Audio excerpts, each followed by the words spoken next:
बहुत समय पहले की बात है। एक छोटा सा गांव था। सुखपुरा गांव के लोग बहुत मेहनती और ईमानदार थे। उसी गांव में मोहन नाम का एक लड़का रहता था।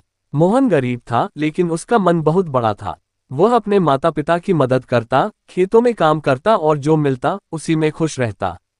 लेकिन गांव में एक और आदमी रहता था, धनिया सेठ।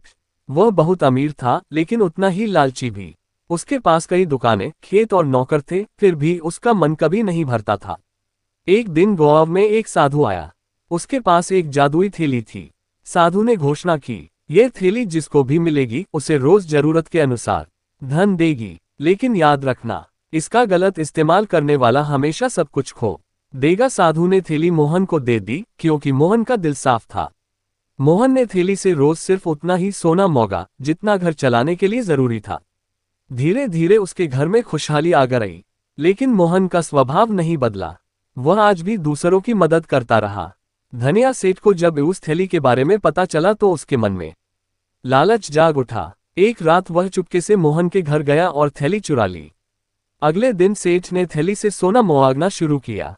पहले 100 सिक्के, फिर 1000, फिर 10,000, लेकिन उसका मन नहीं भरा। एक दिन उसने लालच में कहा, मुझे इतना सोना दो कि पूरा महल भर जाए। जैसे ही सेठ ने ये कहा, थैली से सोना निकलता गया, पूरा महल भर गया। फिर सोना बाहर सड़क पर फैलने लगा। सेठ दब गया सोने के नीचे। वह हिल भी नहीं पा रहा था। तभी वही साधु प्रकट हुआ और बोला, लालच का यही अंत होता है। साधु ने सोना गायब कर दिया। सेठ सब कुछ खो बैठा, पैसा, इज्जत और शांति। मोहन को फिर से थैली मिली, लेकिन उसने साधु से कहा, मुझे अब इसकी जरूरत नहीं, मैं मेहनत से खुश हूं।